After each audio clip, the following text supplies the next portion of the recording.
Jubilee hills ఓటర్స్తో ఒకటే కోరుతా ఉన్నా, మీరు ఓటర్స్ కాదు, న్యాయ నిర్ణేతలు. ఈ 2 ఏళ్ల అరాచక పాలన మీద, ఈ 6 గ్యారంటీల మీద ఈరోజు మీరు తీర్పు ఇవ్వండి. వాళ్ళు పెట్టే బ్లాక్మెయిల్లకు, ప్రలోభాలను తిప్పికొట్టాలని జూబ్లీ హిల్స్ ఓటర్స్ను విజ్ఞప్తి చేస్తా ఉన్నా. విద్యావంతులు, విజ్ఞానవంతులు, చదువుకున్న వాళ్ళు తప్పకుండా ఓటింగ్లో పాల్గొనండి. పోలింగ్ పర్సంటేజ్ పెంచడానికి ప్రయత్నం చేయండి. ఆత్మసాక్షిగా ఓటేయండి. ఇలా 6 గ్యారంటీలు రాష్ట్రంలో కొంతమంది ఏ టీం బి టీంలో చర్చ పెడుతున్నారు. 2 టీములు ఉన్నాయి బై స్టేట్లో. దాంట్లో పెద్ద చర్చ ఏం లేదు. 2 టీములు.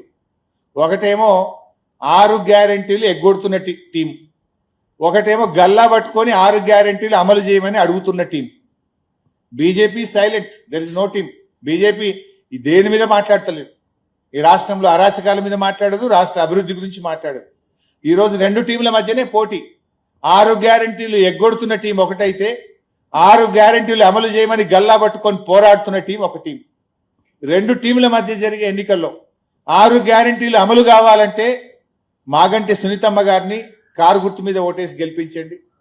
6 గ్యారంటీలు ఎగ్గొట్టిన వాళ్లకు మీరు ఓటేస్తే, మేము గ్యారంటీలు ఇయ్యకుండా తులం బంగారం ఇయ్యమని తేల్చి చెప్పినా మాకే ఓటేసింది, ఇక ఇచ్చేదే లేదు అంటారు. కాంగ్రెస్ మెడలు వంచాలంటే ఇవాళ మీరు కాంగ్రెస్ను గుణపాఠం చెప్పండి. జూబ్లీ హిల్స్ ఎన్నికల వల్ల కాంగ్రెస్ ప్రభుత్వం ఏం పడిపోదు, బీఆర్ఎస్ ప్రభుత్వం ఏం అధికారంలోకి రాదు. కానీ వాళ్ళ కనునిప్పు కలుగుతుంది, వాళ్ళ అరాచకాలకు అడ్డుకట్టబడుతుంది. 6 గ్యారంటీల అమలుకు మీరు దోహదం చేసిన వాళ్ళు అవుతారు. కనుక ఖచ్చితంగా ఈ జూబ్లీ హిల్స్లో కాంగ్రెస్ను ఓడించండి. ఈ అరాచక కాంగ్రెస్కు మీ ఓటుతో గుణపాఠం చెప్పి ఈ రాష్ట్ర ప్రగతికి మీరు దోహదం చేయాలని చెప్పి కోరుతా ఉన్నా.